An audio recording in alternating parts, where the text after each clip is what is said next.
Je vais te raconter la pire expérience de ma vie, la plus intense, la plus challengeante. 3 jours de cérémonie ayahuasca en Colombie. Ce voyage déjà à la découverte de moi-même, à la reconnexion personnelle, passe par des étapes clés.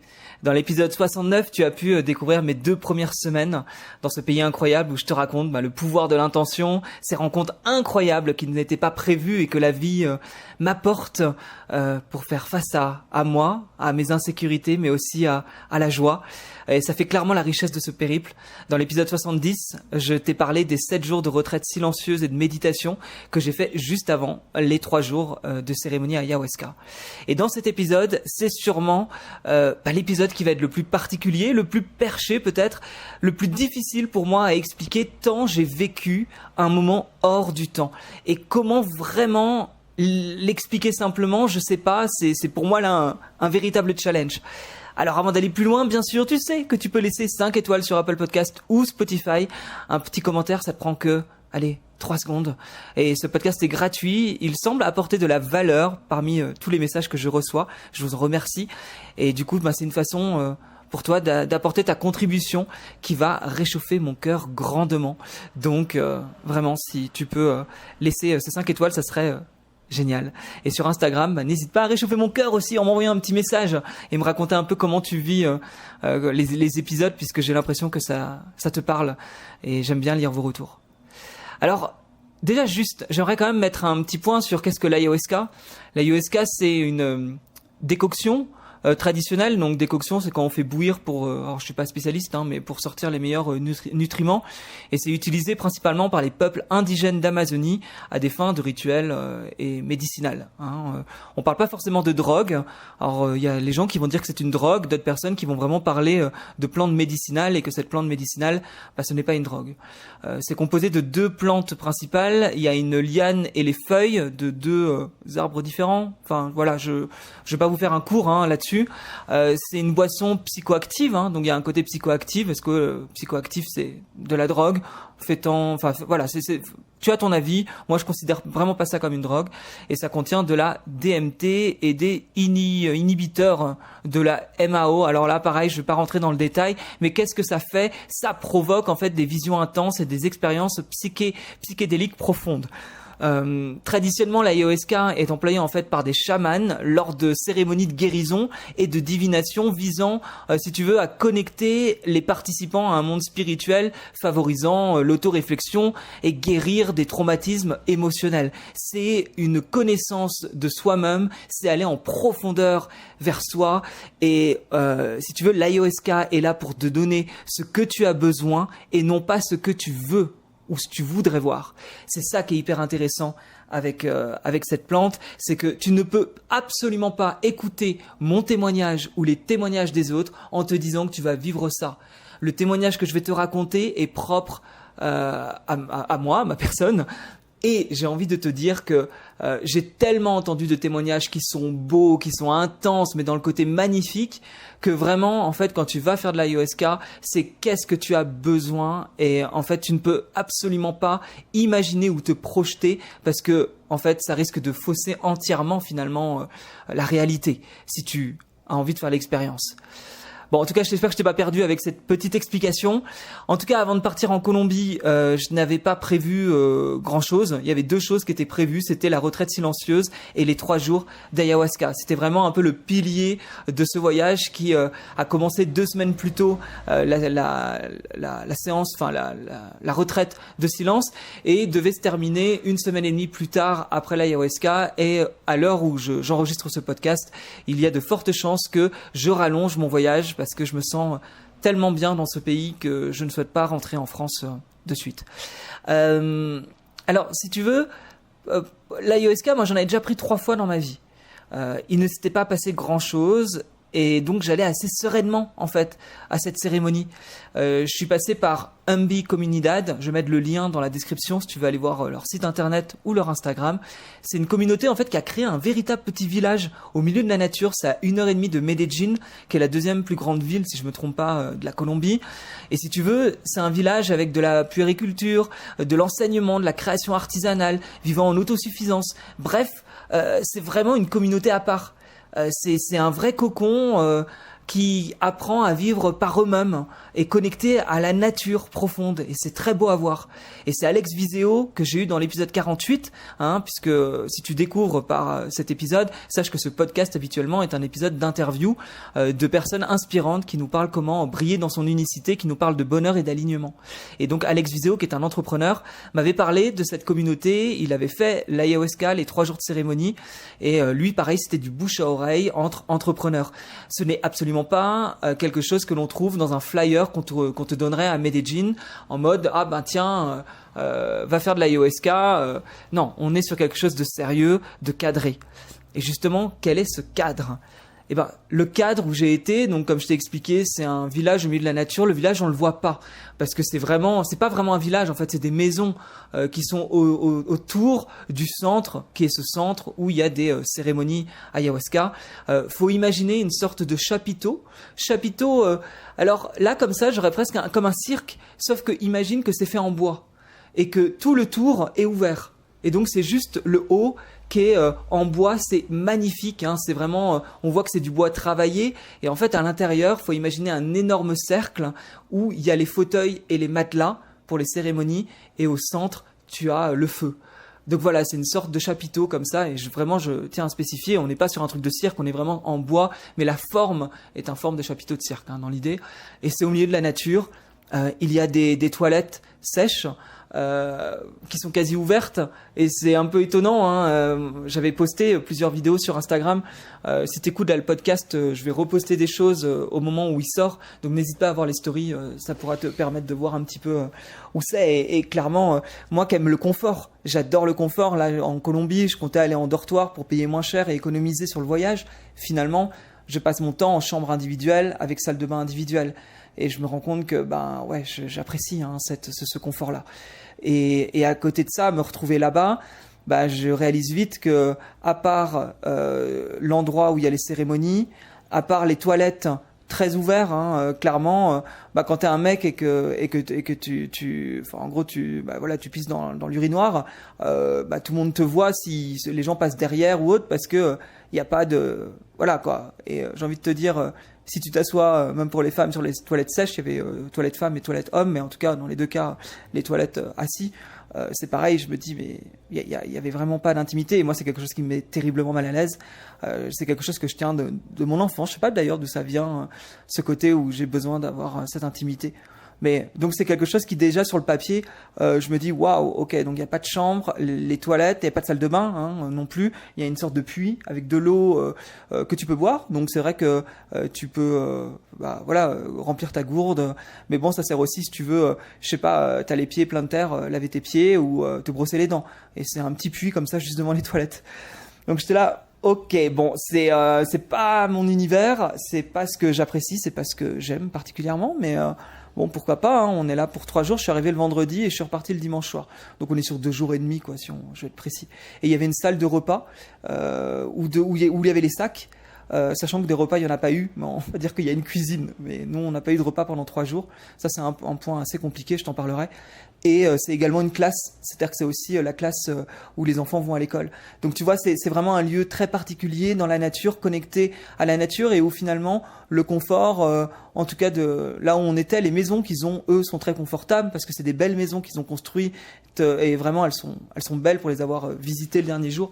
Mais là où moi j'étais, on était vraiment sur quelque chose de simple.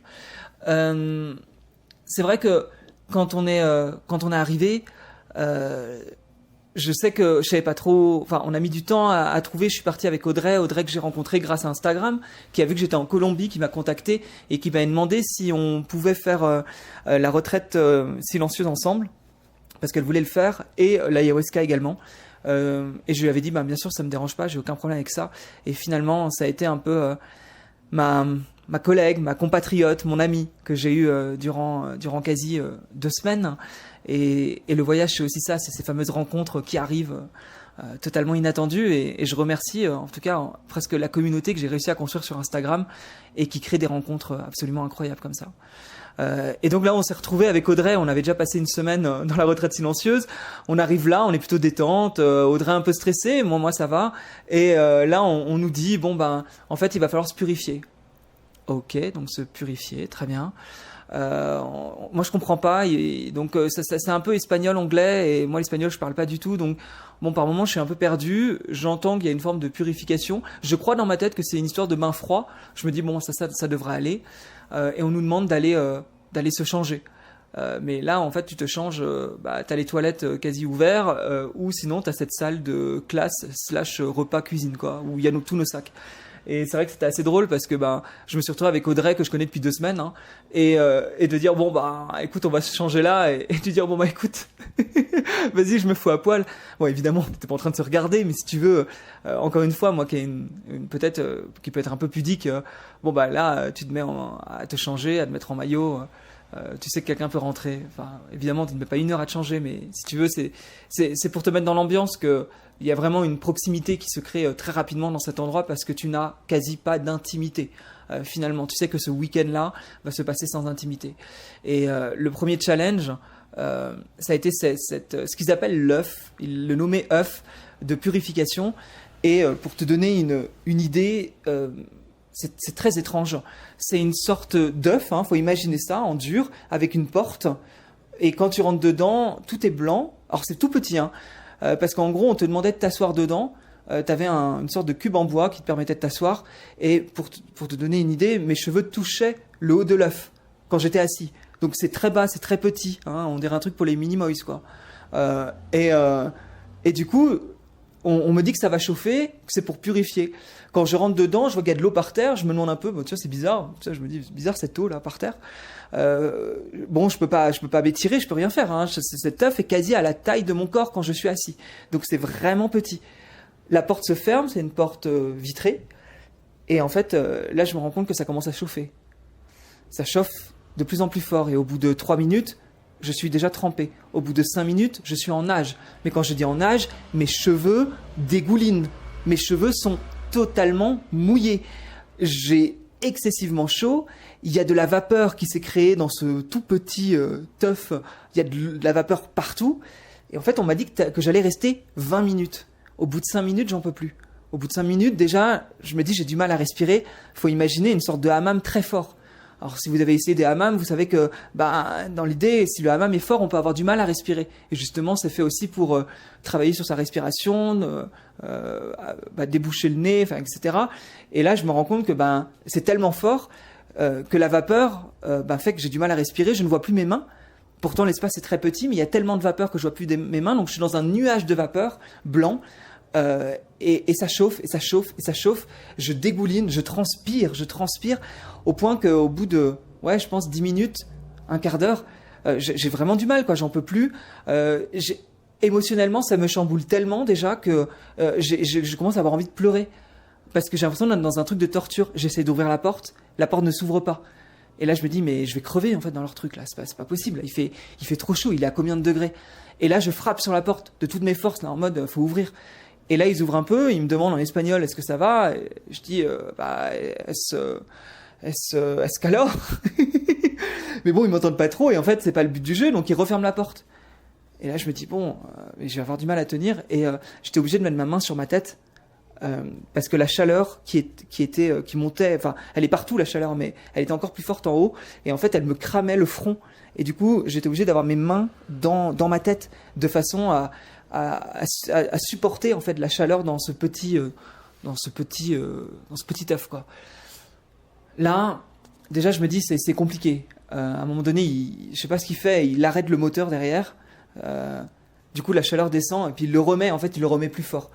Et en fait ça a duré, j'ai tenu jusqu'à 19 minutes et à 19 minutes j'ai frappé et j'ai dit je peux plus, faut que je sorte. Je me vois encore être dans cet œuf et dire non mais sortez-moi de là. Mais le dire de vive voix, quoi. Sortez-moi de là. Je ne veux plus rester là. Tellement que j'étais là, c'est pas possible. Et j'avais travaillé ma respiration de par une semaine de retraite silencieuse. Donc j'ai essayé d'appliquer la méditation. Mais en fait la chaleur était tellement intense, j'avais l'impression d'être un poulet en train de cuire dans un four, quoi. Et j'ai tenu 19 minutes, et à 19 minutes, ils m'ont fait sortir. Et je suis la personne, a priori, qui était restée le plus longtemps, puisqu'il me semble qu'on était un petit groupe de 3. Et Audrey n'a pas supporté, elle est claustrophobe, et elle est sortie un peu plus tôt. Et John, qui était un Américain, qui était là aussi, pour l'ayahuasca. Lui, il me semble qu'il est sorti plus tôt. Donc, j'ai bien vu qu'en fait, qu'on soit un homme, une femme, qu'on soit comme John, un grand Américain costaud. Alors justement, lui, tenir dans l'œuf, c'était très compliqué aussi parce que il est beaucoup plus grand que moi. Et en fait, je suis sorti de là, honnêtement, j'ai pris une douche froide et je sais pas, ça m'a foutu une claque déjà tant. Ça m'avait poussé physiquement à me dépasser parce que là, j'étais pas préparé et je me suis retrouvé à rôtir comme ça dans une sorte de mini sauna à taille de Polly Pocket, quoi. Et c'était vraiment, je sais que c'était très très compliqué. Et ce qui s'est passé, c'est que juste avant de rentrer qu'on nous explique de faire ce sauna-là, enfin ce sauna, c'est pas un sauna, on se dit comme ça, on dirait que je suis en train de faire un spa, pas du tout, hein. J'avais commencé à avoir un mal de tête. Et en sortant de cette expérience, de cette purification, le mal de tête avait diminué, mais je pense que j'avais tellement eu peur et physiquement ça avait été compliqué que le mal de tête était passé à autre part. Mais en fait, il est très vite revenu. J'ai pris la douche.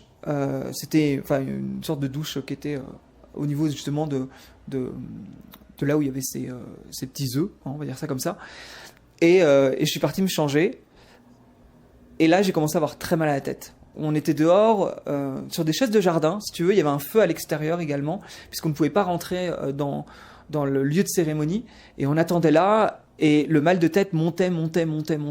Mais c'était pas un mal de tête, genre j'ai un coup de froid, ou je sais pas...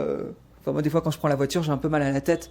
Ce qui était arrivé, parce qu'il y a eu 1h30 de transport pour arriver dans ce lieu, et j'avais eu un petit léger mal de tête, mais vraiment le mal de tête il faut boire de l'eau et tout ça. Non, là c'était différent. Là, le mal de tête, il montait très très fort, il prenait tout mon crâne, c'était une sorte de migraine. Et du coup, j'ai commencé à marcher et j'ai commencé à avoir envie de vomir. Mais pareil, j'avais rien mangé de particulier, surtout qu'on avait dû manger très léger avant la cérémonie. J'avais bu de l'eau. Bon, mais je ressentais cette envie de vomir. Et c'était comme si mon corps réagissait déjà à quelque chose de bizarre, d'étrange. Et je me demandais, mais du coup, qu'est-ce qui se passe en fait ? Est-ce que finalement, le fait d'aller à cette cérémonie ayahuasca, est-ce que ton corps réagit avant ? C'est la question qu'on peut se poser finalement. Des fois, notre corps peut réagir face à des situations. Et on va poser la question, est-ce que tu es stressé ? Ben non, je suis pas particulièrement stressé. J'ai déjà fait... non, ça va.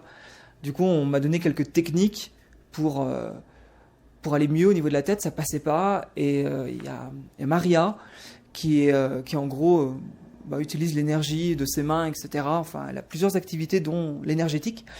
Et pendant un quart d'heure, 20 minutes, elle s'est occupée de moi, ce qui a fait descendre le mal de tête. C'est vrai, ça a clairement fonctionné. En tout cas, les positionnements de mains qu'elle a pu faire, un exercice de respiration, elle a touché mes mains, des poings. Enfin, c'était intéressant. Et ça a permis de me sentir mieux, mais j'ai clairement compris que mon corps, déjà de base, n'était pas au top de sa forme. Donc j'étais là, bon, on n'a pas commencé la cérémonie, on est déjà quand même mal barré, parce que je sais que c'est pas non plus de tout repos, que je partais pour 3 cérémonies en 48 heures, ce qui est beaucoup. Je ne savais d'ailleurs pas quel était le planning et je me demandais un petit peu comment ça allait se passer. Et en fait, moi j'étais tellement occupé avec mon mal de tête et à que Maria s'occupe de moi, qu'à un moment donné, on est venu nous chercher, on nous a dit mais c'est bon, venez, la cérémonie va commencer. J'avais pas l'heure à ce moment-là, mais je pense qu'il était 22h. Et c'est cet autre point qui était aussi assez effrayant pour moi, c'était que les cérémonies commençaient à minuit pour terminer à 6h. Je sortais d'une retraite silencieuse où je me couchais à 8h30 et je me levais vers 5h30. Donc là, tu m'annonces que je vais devoir attendre minuit pour faire une cérémonie, rester éveillé jusqu'à 6h du matin. J'ai un vrai blocage avec le sommeil, j'ai besoin d'être assez régulier. Et là, je me suis dit, mon corps est crevé, j'ai mal à la tête, j'ai envie de vomir. Là, on me demande de rester jusqu'à 1h du matin, de veiller toute la nuit jusqu'à 6h, pour à 6h dormir de 6h à 10h. J'étais là, ce week-end va être très compliqué. Donc déjà, de base, physiquement, j'étais là... Ouais, c'est mal parti.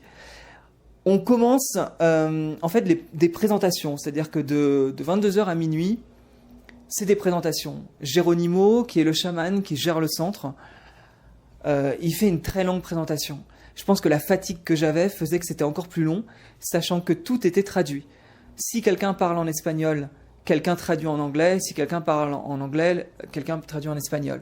Ce qui fait que tout était doublé. Donc c'était déjà très long de base, mais en plus c'était doublé.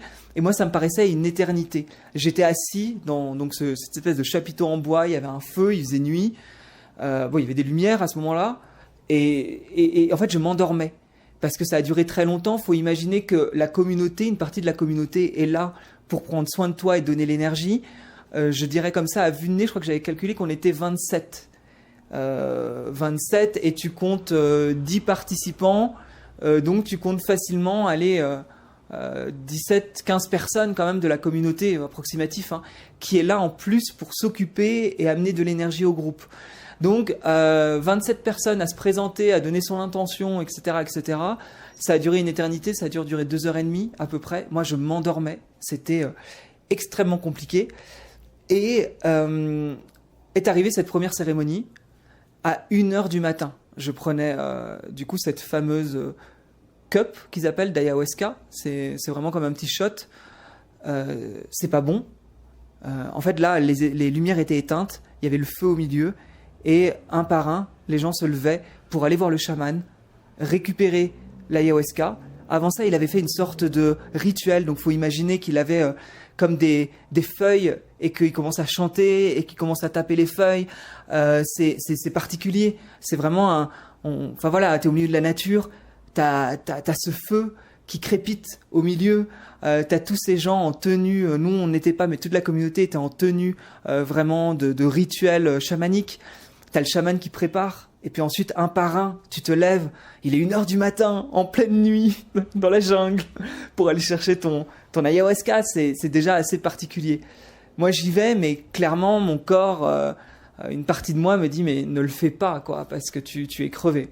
Et en même temps, je veux relever ce challenge, et je me dis, si, je vais le faire. Alors, attends. Non pas que je veux faire comme l'ayahuasca, mais là j'ai besoin de boire un petit peu d'eau. Je suis de retour à Medellín, parce qu'on dit Medellín, c'est le nom de la ville, mais on prononce Medellín. Et comme tu sais, je ne coupe pas ces podcasts qui sont véritables. C'est du live, c'est de l'authentique, et je te livre vraiment mes expériences. Voilà, sincèrement.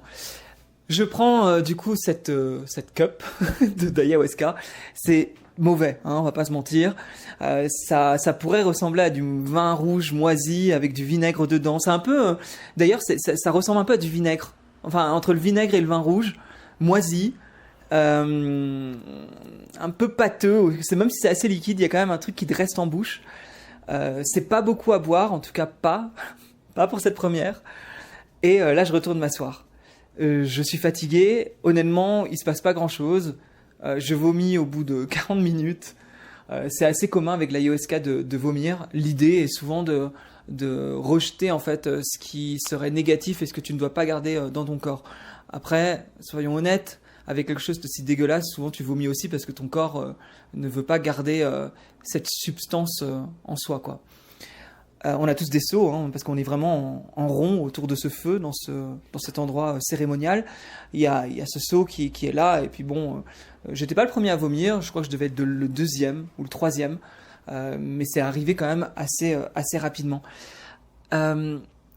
Honnêtement, cette nuit-là a été très agaçante pour moi, parce que j'étais pas bien, j'étais fatigué, donc j'ai pas eu les effets à ce moment-là. C'est arrivé le lendemain. Enfin, c'est arrivé le lendemain, à la deuxième cérémonie. Donc la première était un peu plus l'agacement, la fatigue, parce qu'en fait, de minuit à 6h, tu dors pas, étant donné qu'ils vont faire de la musique de temps en temps, donc toutes les 20 minutes, 30 minutes, 45 minutes, ça dépend. Ils vont faire de la musique. Alors la musique est magnifique, ça clairement. T'as des gens qui vont danser. La première nuit était assez calme, mais quand même, il y avait de la musique. Donc tu dors pas vraiment. Donc moi, j'étais vraiment fatigué, mon corps était fatigué, je sentais que j'avais envie d'avoir une chambre individuelle avec ma salle de bain et juste mettre mes boules caisses et que ça s'arrête. Pour une première nuit, déjà, je me disais qu'on n'était vraiment pas bien parti. À 6h du matin, 6h30, le soleil se lève, c'est très étrange parce qu'on était dans la nature, il y avait vraiment pas de... En fait, tout le contour était ouvert. Donc on entendait le bruit des animaux, on a vu le soleil qui se lève dans la jungle. C'était quand même assez impressionnant. Je dormais dans un sac de couchage avec un plaid sur moi, on avait un oreiller. Et c'est vrai que moi qui aime pas les dortoirs, à 20 cm de moi il y avait John, et puis à 20 autres centimètres il y avait Felipe, je crois, je ne sais plus, qui était là. Et le matin, en gros ce qui se passe, c'est qu'on nous réveille pour aller jeter ce qu'il y a dans notre seau. Et c'est vrai que là il y avait plein de choses qui m'agaçaient. La nuit j'avais été agacé, il y avait vraiment ce truc de qu'est-ce que je fous là? C'est des gens totalement perchés, c'est pas pour moi en fait, je sais pas pourquoi je suis venu. Et je me dis que dès le premier soir, il y avait déjà de la fatigue, il y avait déjà de l'agacement, de l'irritation, et un vrai jugement de ma part, en fait, de juger ces gens en mode c'est des fous, et d'avoir ce jugement très hâtif, qui n'avait pas vraiment lieu d'être. J'ai choisi d'être là, mais en fait j'étais là en train de juger leur façon de faire. Parce que je pense que ça marchait pas comme je voulais, et qu'à partir de là il fallait que je trouve une excuse de dire bah non, eux j'aime pas quoi. Et là on est tous partis, le seau à la main, pour aller vider dans la nature. Il y avait un trou au milieu de la forêt, et on vidait ce seau. Et j'ai trouvé alors bizarrement ce moment hyper glauquissime, où on est tous à la queue leu avec notre seau avec du vomi pour aller le vider. J'ai trouvé ça je sais pas, j'ai pas du tout aimé enfin, il y a plein de choses que j'ai pas aimé dans le week-end, hein, clairement, mais ce moment-là particulièrement, j'étais là, mais qu'est-ce que je fais là? Je suis dans un endroit où il y a aucune intimité, en train de faire un rituel chamanique avec un mal de crâne et mon corps qui dit non, surtout n'y va pas, et je me retrouve à 6h du matin à aller vider mon seau de vomi à la queue leu dans un trou quoi. Bon. Là comme ça, finalement la retraite silencieuse la semaine passée dans mon petit bungalow avec mon lit king size, et méditer et faire des marches contemplatives, c'était pas si mal quoi. On revient, je dors un petit peu parce que t'es censé, le repos est censé être de 6h à 10h. Je dors un peu, mais encore une fois, moi qui suis totalement décalé, réellement je dors jusqu'à 8h, 8h15, donc j'ai pas vraiment dormi de la nuit. Et là, je suis parti me balader. J'avais besoin de prendre l'air, j'étais contrarié, je voulais partir. En plus, à ce moment-là, il y avait vraiment un truc en moi qui disait ne reste pas là, c'est pas pour toi en fait. Et puis finalement, cette marche m'a fait du bien. J'ai retrouvé Audrey qui vraiment n'allait pas très très bien. Elle, pour le coup, c'était un peu l'inverse. Elle voulait, je sais pas si elle voulait partir réellement, mais il y avait un côté où elle ne se sentait pas bien du tout. Et donc elle a pu parler avec les gens de la communauté de façon à comprendre. Après, c'est chose à elle. Hein. Encore une fois, c'est un processus qui est très personnel. Et on nous a proposé d'aller nous baigner. On nous a donné un thé, parce qu'il faut savoir qu'on mange pas dans le week-end, mais on nous a proposé un thé avant d'aller se baigner dans une cascade. Et c'est vrai que ça a fait énormément de bien. C'était une petite cascade où tu pouvais te baigner juste devant. L'eau était très froide, mais en fait, le fait d'aller dans l'eau froide, après une nuit comme celle-là, ça permet quand même de se nettoyer, mais de se nettoyer, de prendre un coup de frais, en fait. Et ça, j'ai beaucoup aimé. J'ai beaucoup aimé le fait d'aller se balader comme ça. Mais il y avait toujours ce côté, bon, on a une cérémonie ce soir, mais on est censé en avoir 3. Donc, vu qu'on part demain, dimanche, qu'on est samedi, en fait, elle est quand l'autre cérémonie, la deuxième? Et là, j'apprends que la deuxième cérémonie, c'est une cérémonie de jour, à 14h. Moi, déjà, je me dis, c'est quand même beaucoup mieux. 14h, je vais pas m'endormir. Donc, il y a un soulagement de me dire, je vais au moins faire une cérémonie en journée où je ne vais pas m'endormir. Bon, tu vas vite comprendre que ce n'était pas sans... je dis que j'allais profiter de la journée et de l'ayahuasca. Bon, ça a été un peu différent au final. Là, du coup, on rentre. Bon, il se passe pas grand-chose. On est beaucoup dans l'attente. En vrai, je m'assois, j'écris un peu toute mon expérience parce que j'aime bien écrire depuis que j'ai fait la retraite silencieuse. Et je discute avec Rohan. Rohan, qui est une personne de la communauté, qui est un artiste, peintre, qui parle anglais parce que c'était vraiment pas le cas de tout le monde. Et avec Rohan, si tu veux, je le trouve hyper profond, hyper intéressant, et on a des questions. On a des questions. Moi, je pose des questions. Par exemple, j'avais posé la question, mais comment on fait pour ne pas choisir la peur et choisir l'amour? Tu sais, dans la vie, il y a deux solutions. Soit tu choisis la peur, soit tu choisis l'amour. Et forcément, il est mieux de choisir l'amour que de prendre les décisions dans la peur. et la crainte. Et je lui pose la question, et c'est vrai que lui, il me rétorque, et j'ai adoré cette réponse. Il dit, pourquoi tu choisirais la peur?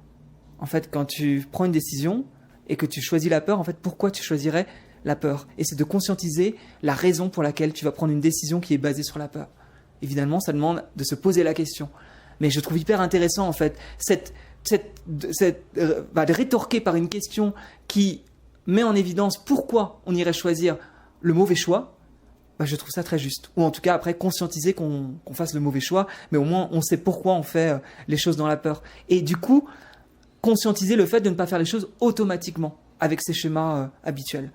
Et on discute un peu de la vie, comme ça. Et notamment du contrôle. Et je dis que moi, je suis quelqu'un de très contrôlant. Et il me répond, mais pourquoi tu es contrôlant? Je vais te dire une chose, la vie est incontrôlable. Donc à partir du moment où tu prends conscience que la vie est incontrôlable, t'arrêtes de devenir contrôlant, puisque tu te tues à la tâche sur quelque chose qui finalement, au bout du compte, n'existe pas.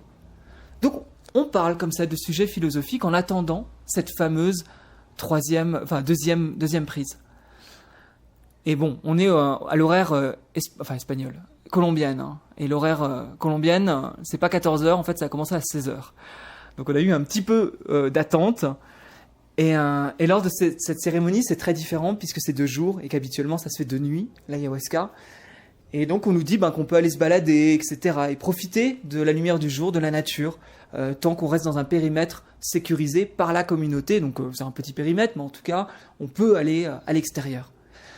Là, c'est très différent parce que, petit rituel, les feuilles, tout ça, les chants, ok, j'arrive, je prends ma cup, sauf que c'est beaucoup plus grand et c'est rempli à ras-bord. Habituellement, ce shot, je le bois en une prise. Là, il me faut 4 fois la prise pour pouvoir boire ce breuvage, quelque part, en 4 fois. Ça va, je m'assois, mais très vite, j'ai envie d'aller dehors, donc je m'installe dehors sur une chaise. Et en fait, au bout de 35 minutes, donc encore une fois, assez rapidement, envie de vomir. Donc je vomis dans mon seau, évidemment, parce que tu te balades avec ton seau. Je vomis dans le seau. Sauf que là, vu que j'ai bu beaucoup plus d'ayahuasca, ça me prend quand même aux tripes. Et imagine que l'ayahuasca, c'est pas bon, c'est dégueulasse. Mais quand tu vomis la substance dégueulasse que tu viens d'avaler une demi-heure plus tôt. Donc t'as le goût qui revient en bouche, façon vomi. Je suis désolé, c'est un peu cru ce que je te dis, mais c'est pas agréable du tout. Enfin, après, qui dirait que c'est agréable de vomir? Mais il y a vraiment ce truc où là, je me sens pas bien, et je me dis, merde, ça ne va pas marcher. Parce que, encore une fois, si tu rejettes le produit, faut le reprendre, sans quoi ça ne marche pas. Et donc, je suis un peu déçu. Je reste là un petit moment, là, je me calme, et je commence à me dire, je me suis pas bien. Il y a un truc qui cloche chez moi. Donc, je prends mon seau et je repars dans la salle de cérémonie et je m'allonge sur mon matelas. Et c'est là, je pense, que débute ce qui est pour moi quelque chose d'un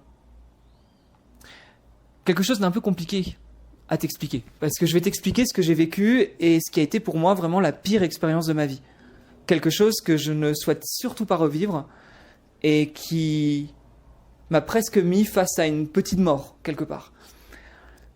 Sur ce matelas, je suis allongé et à un moment donné, les yeux fermés, je peux pas te dire à quel moment, ça arrivait très rapidement. Les yeux fermés, je suis comme dans un jeu vidéo.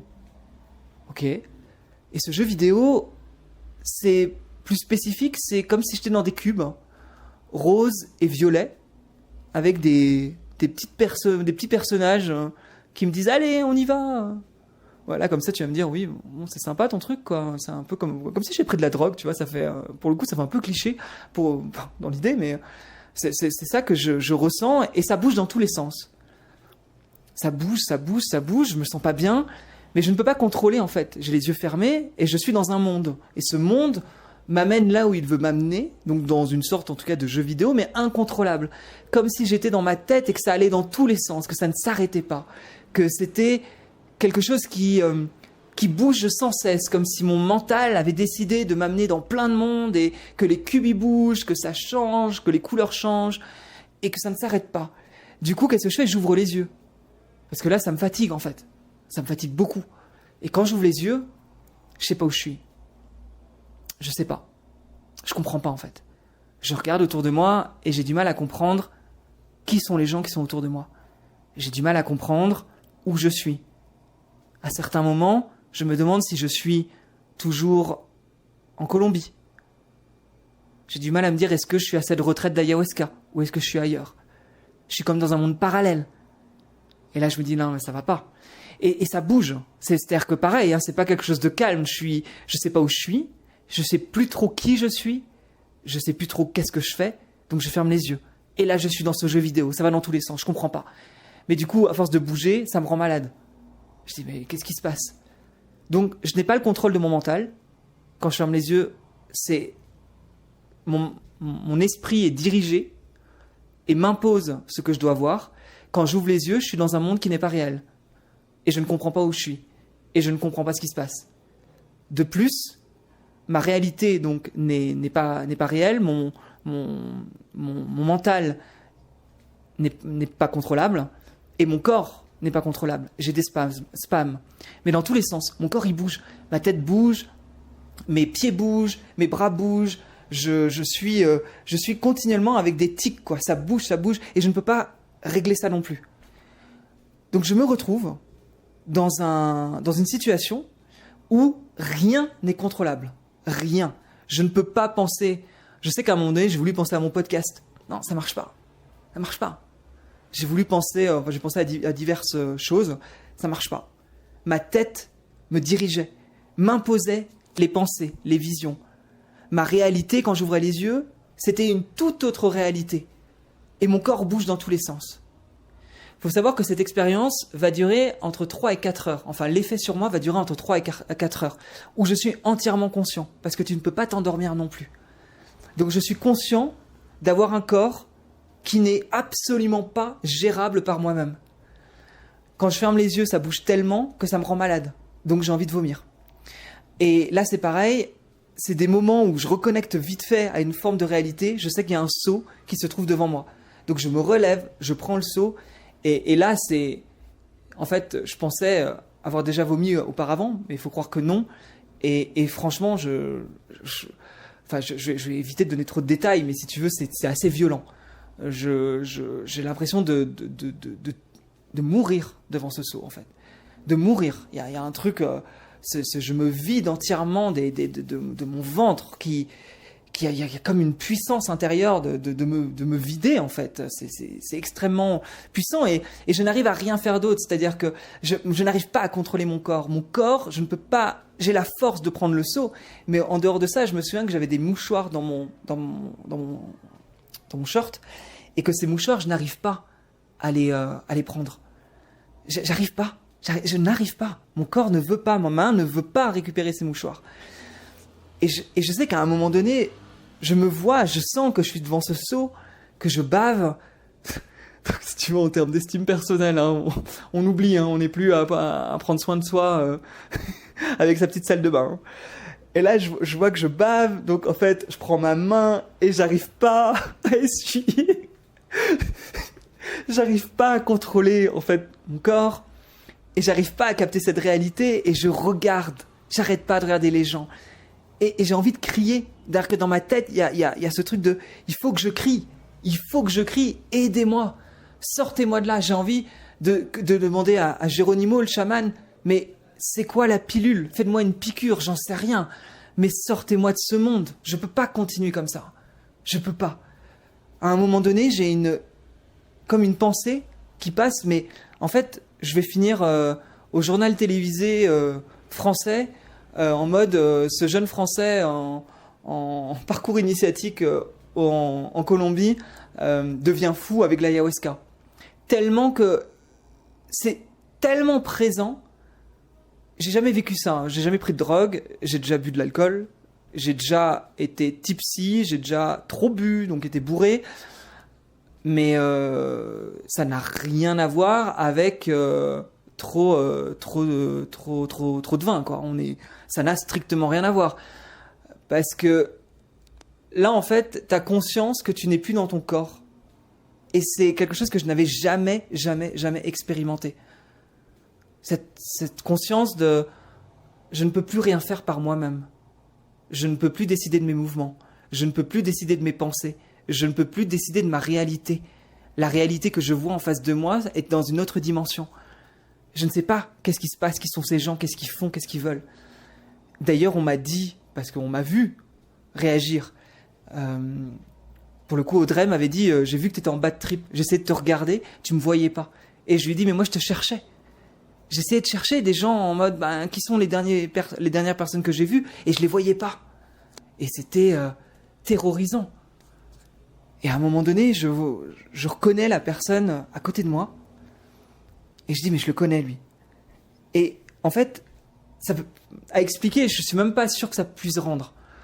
Je pense que c'est une expérience qui se vit, pas une expérience qui se raconte. Et là, je le raconte 2 jours après. C'est presque trop tard, dans le sens que je commence moi-même à oublier le cauchemar que j'ai vécu. On oublie tout, hein. Enfin, on oublie tout. On oublie tout, on vit avec, comme dirait une chanson. Mais on n'oublie pas, on vit avec, comme dirait une chanson. Mais quelque part, cette expérience, elle est tellement imperceptible, elle est tellement unique, elle est tellement... Vu que c'est une première fois, c'est comme si déjà là, en 2 jours et demi, je commençais à oublier. Et c'est pour ça que j'ai tout noté, et c'est aussi pour ça que je fais ce podcast. C'est pour me rappeler comment j'ai vécu les choses. Parce que là, faut te dire que j'ai cette personne en face de moi que je fixe avec un regard vide. Enfin, c'est ce qu'on m'a dit. Mais en fait, je tilte pas que la personne me regarde. Et elle commence à me parler, à me demander si je veux de l'aide. Et je comprends pas.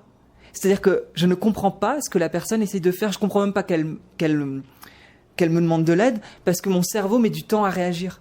Et je ne vois pas les choses au temps réel. C'est décalé. Je reste bloqué sur son visage, et il me faut un temps pour comprendre qu'il me parle. Et tout d'un coup, mes esprits reviennent. Ah, il me parle. Ah oui, il me parle. Ok. Et là, je dis, ça va pas trop. Mais bon, lui, il est pas membre de la communauté. Lui aussi, il est sous ayahuasca. Donc, moi, je dis ok. Et il me propose une huile essentielle qui est censée te reconnecter à toi. Et c'est les rares moments où je me reconnectais. C'est-à-dire que j'arrivais à sentir une odeur et je disais, mais putain, ça c'est réel, ça je connais. Ça je comprends. Et donc, je sais qu'à un moment donné, j'étais tellement perdu, je savais tellement pas comment revenir à une réalité que je me mordais. Je mordais ma main et j'étais là, mais mon corps, il est là quand même. Je veux dire, j'existe. Donc oui, il bouge, mon corps est incontrôlable, mes pensées sont incontrôlables, mais en fait, si je me mords, en fait, je suis là. Et j'essayais de sentir j'avais un sweat à capuche, et j'essayais de sentir mon sweat pour essayer de trouver mon odeur, trouver mon parfum. Et de me dire, en fait, t'arrives à sentir comme si l'odeur était le seul sens qui n'était pas touché. Pourquoi ? Parce que, par exemple, l'audio était totalement changé également. Ce que j'entendais n'était pas la réalité. J'entendais des sons. En fait, il y avait le bruit des champs, du feu, du vent dans les arbres, des chiens qui aboient à l'extérieur. En fait, je n'entendais pas ça d'une manière normale. Donc, le toucher, à la limite, était aussi correct, mais l'ouïe, ça ne fonctionnait pas, et la parole non plus. Parce que la parole, je n'arrivais pas à parler. Et c'est ça qui a été abominable, c'est que pendant 3h30, j'étais esclave, emprisonné dans un corps qui n'est pas le mien, comme si, je sais pas, j'étais handicapé ou que j'étais ailleurs, dans une autre dimension. Et tout ça m'a vraiment fait très très peur. Je me disais, mais plus jamais, jamais, jamais, je veux rentrer chez moi. Plus jamais je prendrai de l'ayahuasca. Il y avait quelque chose de c'est fini, j'ai fait une connerie, c'est bon, j'ai compris, j'arrête. Et en plus, je posais la question, mais pourquoi ? C'est quoi le message ? C'est quoi le message ? Je vis un enfer, c'est quoi le problème là-dedans ? Et c'était dur. C'était vraiment très, très, très, très, très dur.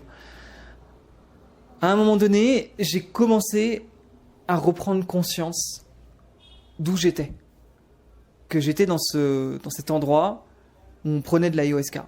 J'ai commencé à reprendre conscience de ça, à être soulagé, à me dire que j'étais finalement en sécurité, que je finirais pas dans les journaux français avec en titre ce jeune Français perd la tête avec la prise d'ayahuasca, tu vois, à finir dans 66 minutes enquête sur les psychédéliques en Colombie.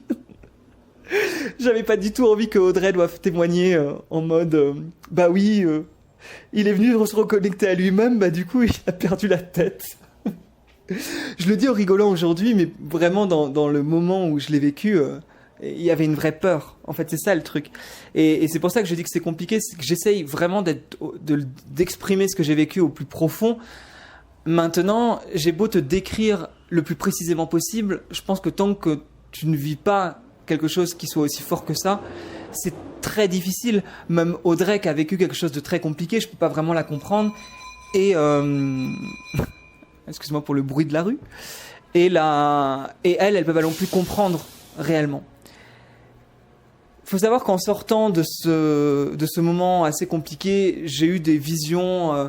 J'imaginais les poutres en haut. Il y avait plein de poutres. C'était beau, hein, c'était magnifique. Et en fait, moi, j'ai eu je partais un peu dans des délires où je trouvais que les poutres faisaient des jambes très robotiques en fait, dans les formes rectangulaires, triangulaires.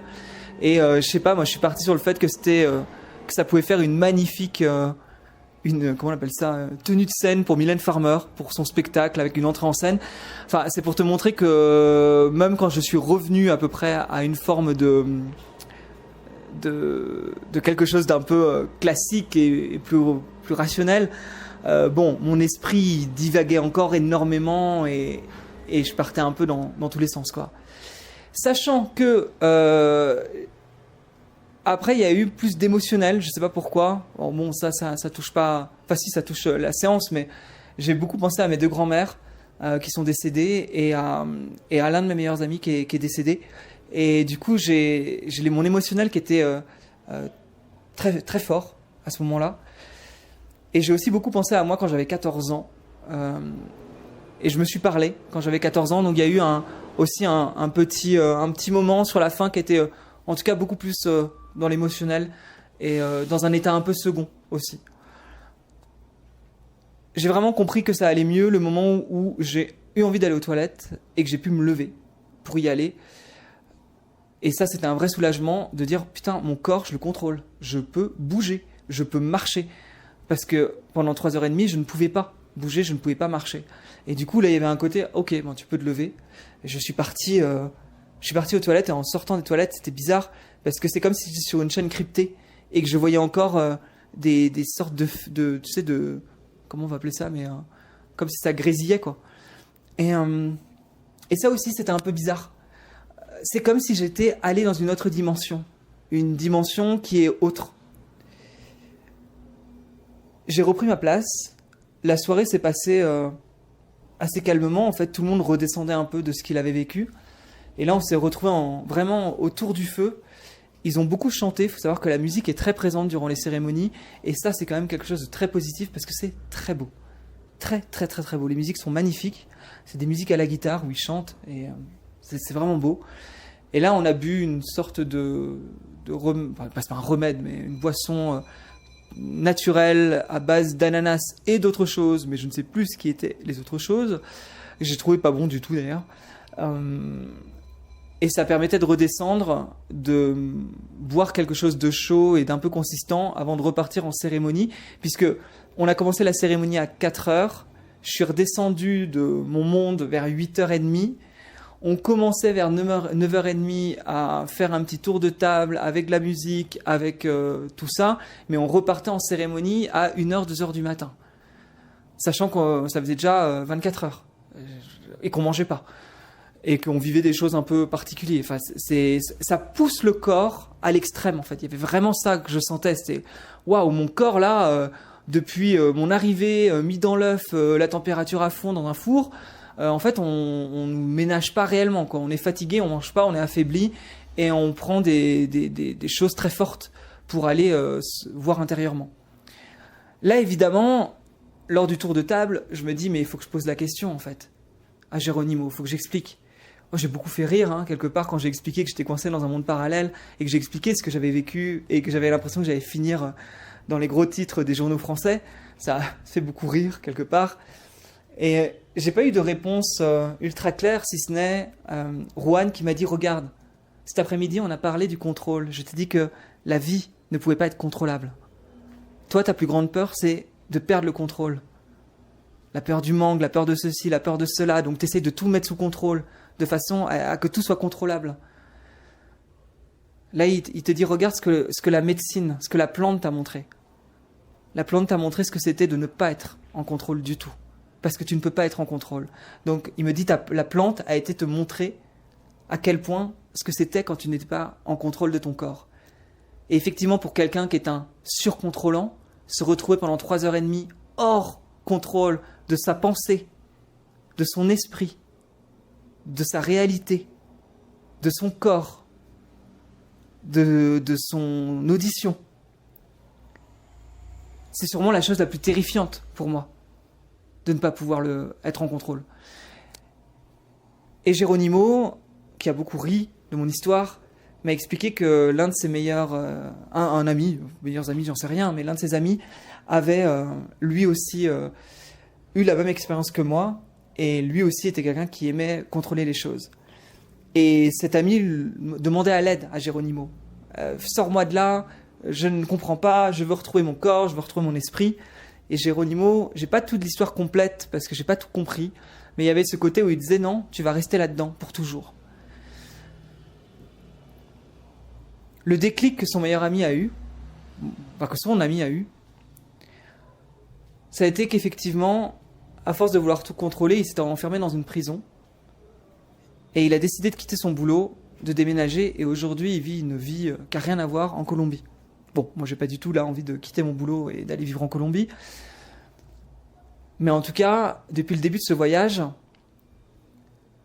depuis le premier jour, quand je suis arrivé ici, enfin pas le premier jour, mais au bout du deuxième jour, quand je suis arrivé en Colombie, et que j'ai Béatrice qui m'a envoyé un message pour me dire il y a Mathieu de l'émission L'amour est dans le pré, enfin de L'amour est dans le pré, heureusement il fait bien d'autres choses aujourd'hui, mais pour resituer, qui est là, et moi qui lui envoie un message et qui dit ah bah tiens je vais aller voir Mathieu, écoute le numéro 69 si tu veux voir un peu les choses un peu folles qu'on fait quand on est en voyage et qu'on ne ferait peut-être pas dans le quotidien, et que je me suis retrouvé avec Mathieu. L'une des choses que j'ai appris, que j'ai vraiment pu comprendre avec Mathieu, ça a été arrête de tout contrôler, lâche. Le nombre de fois où Mathieu me regardait, que ce soit au restaurant, dans l'eau, il me disait lâche. Et tout en Colombie m'amène à ça, lâche. Et là je me retrouve à faire de l'ayahuasca, et la plante me dit quoi? Voilà ce que c'est de lâcher. Voilà ce que c'est d'avoir un mental qui travaille trop. Je ferme les yeux, ça va dans tous les sens. Voilà ce que c'est ton mental. Voilà ce que c'est de ne plus contrôler quoi que ce soit. Alors comment tu veux vivre ta vie aujourd'hui? Comment est-ce que tu veux vivre ta vie? Tu veux continuer à vivre en contrôlant? Ou est-ce que tu veux enfin comprendre ce message et prendre du recul? Et c'est peut-être là qu'on trouve les choses dans l'ayahuasca. L'ayahuasca n'est pas là pour te montrer le monde des bisounours. Ça arrive. Ça peut te connecter à la nature, à plus grand que toi, à des choses merveilleuses. Beaucoup de gens ont vécu des choses incroyables, à ce niveau-là, positif. Mais l'ayahuasca, avant tout, normalement, est censé t'amener voir tes ombres, à aller voir tes parts d'ombre, à aller voir ce que tu ne veux pas voir. On a tous des parts d'ombre. On a tous des moments, finalement, où on a des schémas répétitifs en nous, des habitudes qui font qu'on n'arrive peut-être pas à être totalement épanoui, à être libéré, à être léger. Et je pense que moi, c'est venu me montrer quelque chose d'assez essentiel à ma vie, de façon à me dire, bon, est-ce que, en te faisant subir ça pendant 3h30, tu vas enfin comprendre qu'à un moment donné, il faut lâcher? Ouais. À voir. À voir. En voyage, j'essaye davantage. Je sens que, tu vois, là, je sais où je dors ce soir, je sais pas où je vais demain. Y a quelque chose avec ce voyage qui est, je sais pas quand je rentre en France. Il y a un truc où il y a plus de lâcher prise. Mais en voyage, c'est plus simple. Dans notre quotidien, on va pas se mentir, avec le travail, le chien, les enfants, le chat, le mari et la femme, j'en sais rien, enfin ta vie, tu vois. Est-ce que c'est si simple, à un moment donné, de prendre du recul sur soi et de changer tes habitudes? Et c'est pour ça que je pense que ce soit, allez, je te vends pas une retraite d'ayahuasca ou une retraite silencieuse, ni un voyage. Mais quelque part, je t'invite à peut-être voir comment tu peux faire pour te déconnecter un petit peu de ta vie. Tu peux passer comme pour moi par des trucs un peu extrêmes pour vraiment avoir les réponses qui t'arrivent de manière très brutale, mais tu peux aussi peut-être le faire avec douceur. Et de toute façon, c'est un peu ça ce que je fais avec le podcast, hein, c'est de réussir à peut-être éveiller un peu les consciences, à se poser des questions et à prendre du recul sur sa vie. C'est vrai que j'ai pas fini, mais on a fini par une dernière cérémonie, du coup, à 2h du matin. J'étais éclaté, hein. Du coup, là, à un moment donné, mon corps, il dit stop, quoi. J'ai quand même repris, alors là, j'ai demandé au chaman vraiment une petite dose. J'ai repris cette petite dose et en fait, j'ai vomi au bout d'une demi-heure. Vu que la dose était petite, j'ai pas eu d'effet particulier. Je me suis endormi un petit peu et j'ai été réveillé vers 3h du matin. Et là, j'ai vécu l'une des scènes les plus étonnantes de ma vie. Je vais tenter de te l'expliquer, je sais pas si tu vas comprendre. Il y avait une des jeunes femmes qui était là, qui est en gros une jeune femme, 26 ans,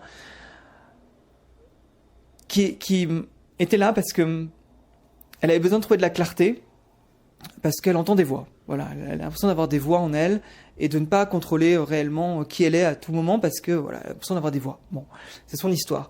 Mais du coup, c'est vrai que la communauté a beaucoup pris soin d'elle, pour le coup. C'est une jeune femme vraiment très belle, très sensible. Souvent, quand elle parlait de son expérience, elle pleurait et elle avait une véritable sensibilité. Et en fait, ce soir-là, je pense qu'elle a bu pas mal d'ayahuasca. Elle est partie donc dans un état de transe quelque part. Et en fait, toute la communauté, vu que beaucoup de personnes étaient dans leur coin et crevaient en fait de tout ce qu'on avait vécu l'après-midi, beaucoup de personnes dormaient ou n'étaient pas dans des états, en tout cas, de transe profonde avec l'ayahuasca. Et tout se concentrait sur elle. Il faut imaginer qu'à un moment donné, j'ai ouvert les yeux. J'avais cette jeune femme en face de moi. Il y avait le feu et derrière, il y avait cette jeune femme qui était, prépare-toi, hein, qui était en string, en culotte, seins nus,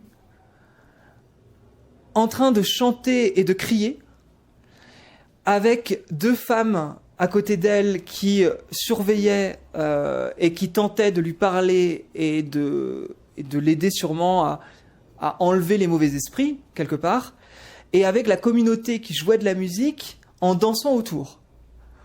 La vision, à part dans un film, je n'avais jamais vu ça. Hein. Faut imaginer l'odeur du feu, faut imaginer la musique, faut imaginer les costumes de chamaniques traditionnels, cette jeune femme qui est en train de se libérer, seins nus en face de moi, derrière un feu. Je suis là, mais qu'est-ce qui se passe? Qu'est-ce qui se passe? C'était particulier, mais à la fois, c'était magnifique. Les musiques étaient incroyables. Ils ont dansé. Elle s'exprimait. Elle avait une voix incroyable aussi. J'ai appris après qu'elle faisait de la musique. Et elle avait une voix incroyable. Et elle était vraiment comme s'ils étaient en train de la purifier via un rituel. Et ça a duré toute la nuit. Franchement, là, j'ai quasi pas dormi parce que la musique était quasi non-stop. Ils ont dansé quasi non-stop. Ils avaient une énergie de fou. Là, ils dormaient pas. La communauté qui nous gérait, ils ne dormaient pas. Et voilà, ça s'est terminé à l'aube, à 6h du matin. La jeune fille s'était rendormie.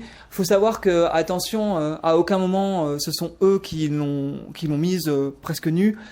C'est elle qui de base est une jeune fille qui est très à l'aise avec son corps. Quand elle allait à la cascade, elle était déjà seins nus. Je tiens à préciser qu'il y a absolument rien qui peut être voilà, faut pas faire de sous-entendu dans ce que je dis parce que la communauté est très respectueuse et au contraire à un moment donné c'est elle qui s'était déshabillée et la communauté, enfin les deux femmes, il n'y avait pas d'hommes autour d'elle, les deux femmes autour d'elle ont essayé de la rhabiller et ils avaient du mal, ils lui ont mis un haut et ils voulaient lui mettre un pantalon et en fait elle refusait le pantalon à ce moment-là. Elle était dans un état second par l'ayahuasca et c'est d'ailleurs ça lui a fait beaucoup de bien cette nuit-là, mais je voudrais pas qu'il y ait de quiproquo dans ce que je dis.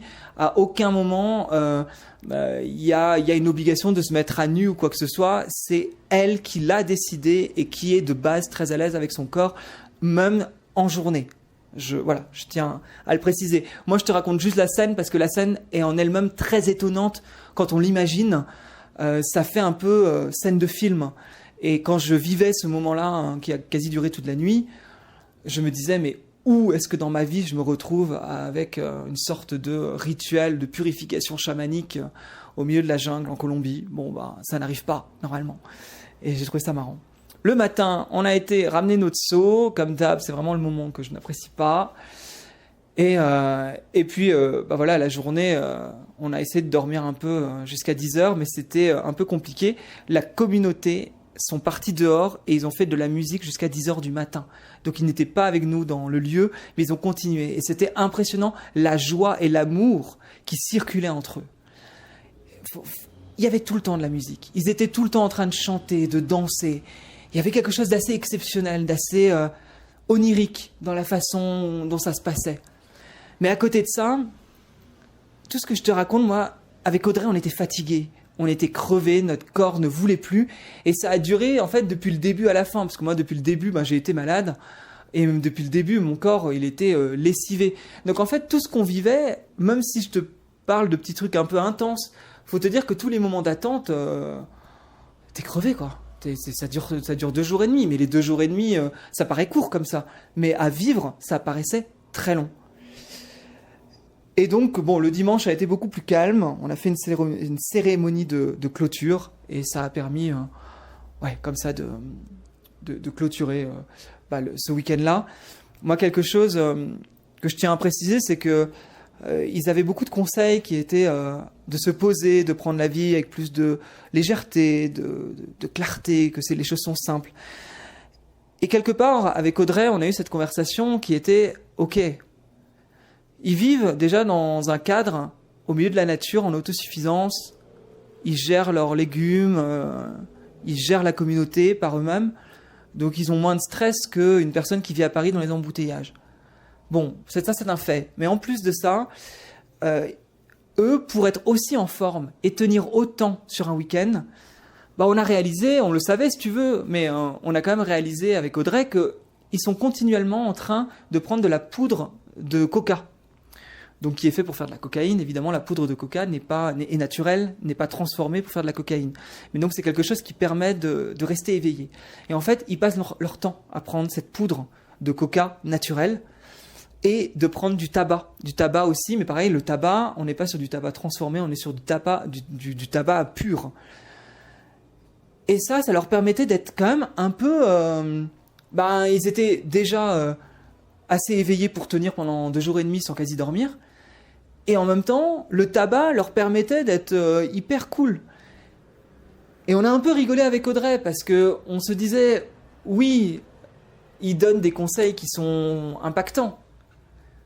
Mais eux, ils sont dans un état qui est un peu modifié, en fait, avec les plantes qu'ils prennent continuellement. Et donc, moi, je me suis demandé, et je me pose la question, à quel point on peut retrouver une sérénité et à quel point on peut déjouer nos plans internes quand on est dans une vie où on n'est pas en train de prendre de la coca, du tabac et vivre au milieu de la nature. À quel point on peut réussir à prendre du recul sur soi. Je n'ai pas la réponse, là tout de suite, donc n'hésite pas à réfléchir si toi tu penses qu'on peut retrouver dans son quotidien quelque chose de beaucoup plus serein. Et puis voilà. Voilà un petit peu pour mon retour. Je réfléchis en même temps pour voir si j'ai quelque chose à rajouter, mais je crois pas.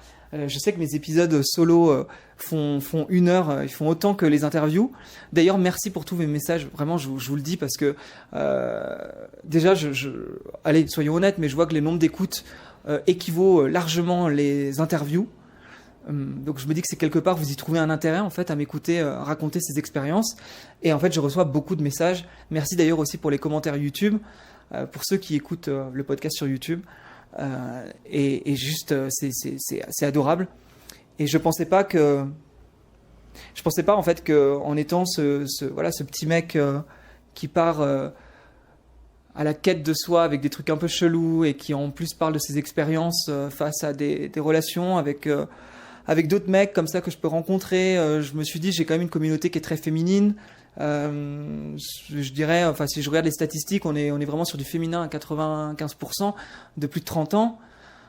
j'étais là, mais est-ce que mon expérience à moi, finalement, vous allez pouvoir vous y retrouver quelque part? Et j'ai l'impression que on est des êtres humains et qu'on se comprend et que mon partage fait écho à un moment donné. Donc merci pour tout le soutien que vous m'apportez quelque part. Je vous dis à très bientôt pour un nouvel épisode. N'oublie pas que tu peux laisser 5 étoiles sur Apple Podcasts et Spotify. Un petit commentaire, un petit message ou des reposts sur Instagram. Message publicitaire fini. Je vous dis à très bientôt. C'est fou, je pourrais rester tellement longtemps à vous raconter plein de choses, mais on va dire qu'il y aura un épisode final. Et dans cet épisode final, je te ferai un peu le bilan de tout ce que j'ai vécu. Et bien sûr, de nouvelles interviews arriveront très prochainement sur Osez by Nico. Je vous embrasse et je vous dis à bientôt. Salut!